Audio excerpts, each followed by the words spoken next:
hear me? For the best in music, best in entertainment. See that junior races. So hear this. Breaking bread with the bread man. The bread man. Hi guys, welcome back to Breaking Bread with Breadman, the podcast where we explore different tips and strategies that you could use in your life to achieve your dreams and reach your full potential.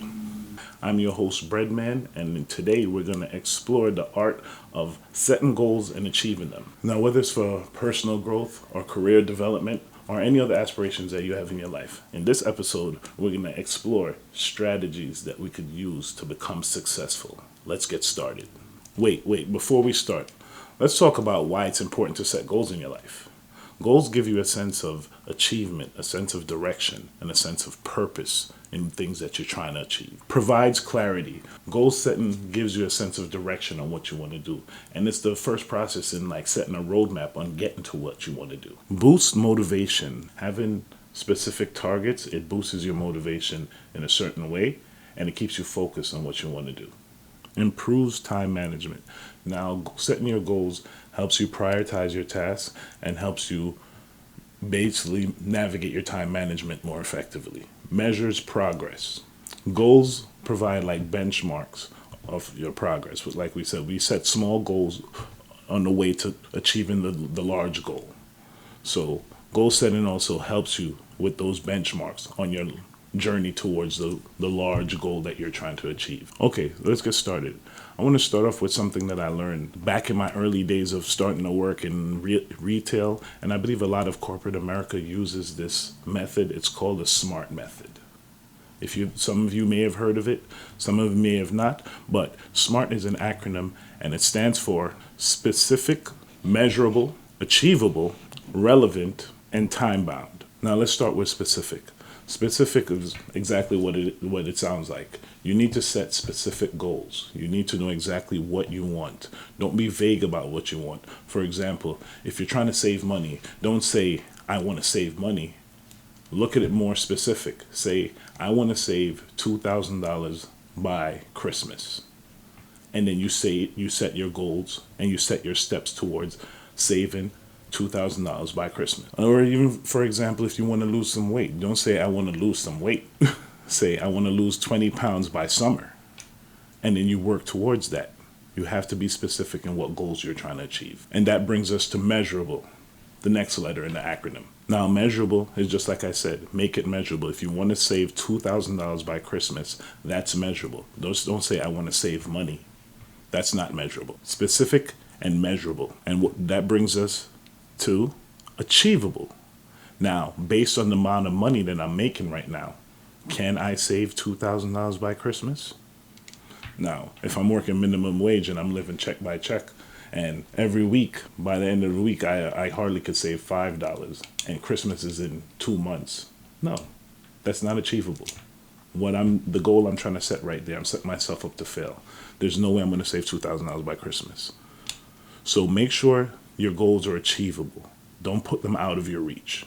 Now, relevance. We're going to stick with the same example I'm using. Why do you want to save the money? Are you saving the money towards something? You're saving the money to buy something for Christmas. It has to be relevant to your life. Don't set goals just for no reason. You're going to set goals to save money for Christmas just to have the money sitting there? Just to say that you have the money? That's not really relevant. Set goals for a purpose. You get what I'm saying? That's what we mean by relevance. And finally, time-bound. So like we said, time-bound. Like in this example I've been using, we're using Christmas. So you realize that if I'm trying to save $2,000 by Christmas, that's a time-bound. I need this by Christmas. Right now it's June. If I start right now, I could actually see what I need to do to get by Christmas, and I could actually track my progress. A month from now, let's say even decide I have 6 months until Christmas. 2,000 divided by 6 is roughly $335, let's say, around $335. So every month, by the end of this month, I need $335 towards that 2,000. By the next month, I need another $670, and so on. And that help keeps me focused and on point on what my goal is, and I see how my progress is. I see if I'm falling behind. I see if I'm ahead. That keeps you on track with your goals.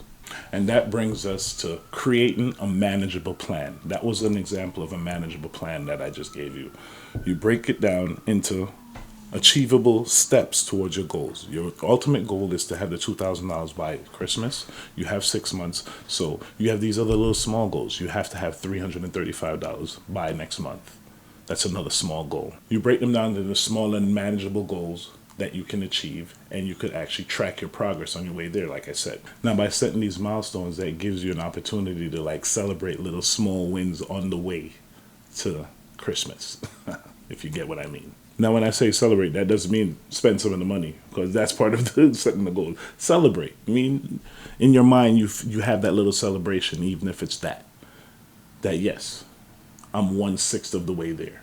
Now, you can also identify resources that maybe even get you there further. You might say, maybe I could start doing another little side hustle that could get me some little money towards when I'm trying to achieve that $2,000 by Christmas. Maybe your job is not providing you the $335 a month for you to save every month.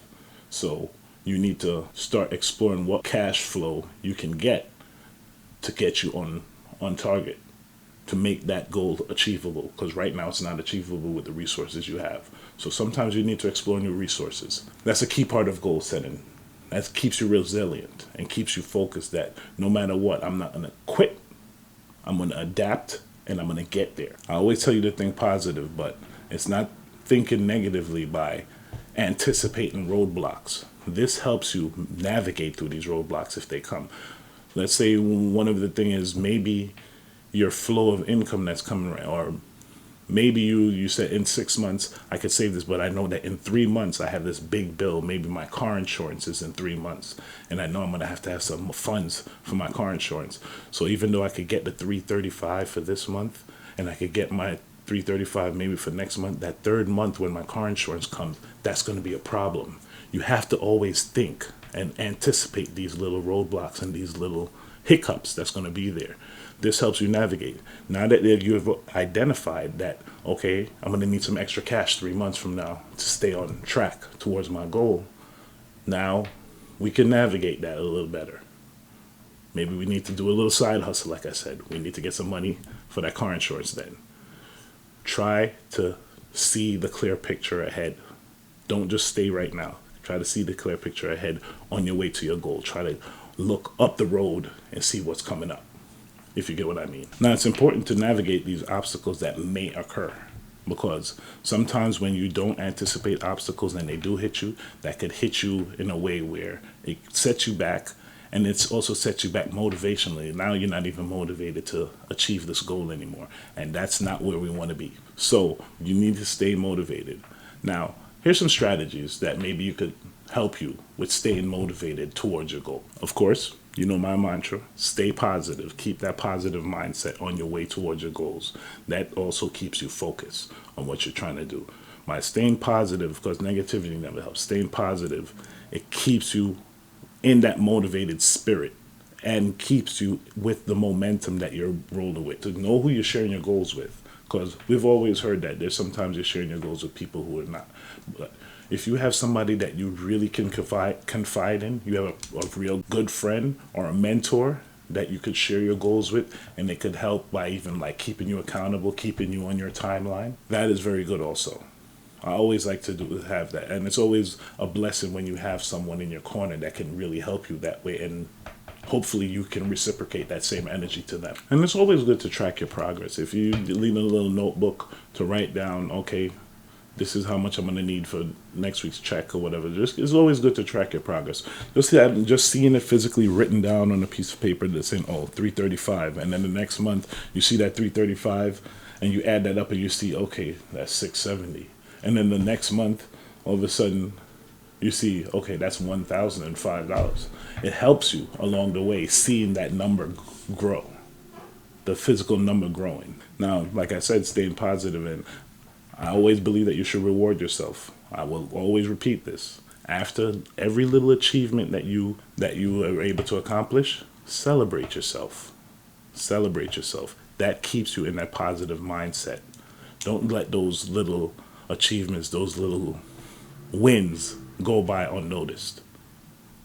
Keep yourself positive. Keep yourself motivated. Keep yourself with that momentum. Celebrate. Now you should regularly review and adjust your goals as needed. Just like I said, sometimes there are unforeseen hiccups that are going to come. You may not see that, you get laid off 2 months down. Maybe you need to adjust that goal. Right now, the priority is not that $2,000 by Christmas. Right now, the priority is getting a job. Life is always full of ups and downs, and maybe sometimes those downs come unexpectedly and you may have to adjust. There's nothing wrong with that. Be practical and be mindful. Adjust if need be. You could adjust in a different direction. You could get a raise or a promotion and you realize that the $2,000 you were trying to save for Christmas was for something that you were settling for. But what you really wanted, you couldn't afford, but now you can afford it. So maybe you can adjust even in a different way. So always regular review and adjust. Now, in conclusion, setting and achieving your goals is a powerful drive in your personal and professional growth. By setting smart goals and setting a real, actionable, relatable, and achievable action plan towards your goals, staying positive throughout the process, you can turn any of your aspirations into reality. Trust me. Once you stay dedicated and don't give up and you continue to progress, you will eventually reach your destination. I say that all the time. And remember, everything doesn't have to be perfect. The process, just make some progress. Because the journey of reaching your goals is just as important as the destination. Those months that I'm telling you about, every month that you're trying, is just as important as that Christmas celebration that you're going to have when you have the $2,000 to buy what you need to buy. As always, I would like to thank you for tuning in to Breaking Bread with Breadman. And if you like this episode, please hit me with a like, a share, and a subscribe. And please leave a comment down below. You know I always read the comments, and I'd love to hear different experiences, different goals that maybe you guys have set and achieved, and different techniques you probably use to get achieving your goals that maybe I didn't mention, and maybe we can all benefit from. So, as always, I'd like for you to stay positive because you will be blessed. Until next time, peace. Bread man, make myself your life, is not a dead man.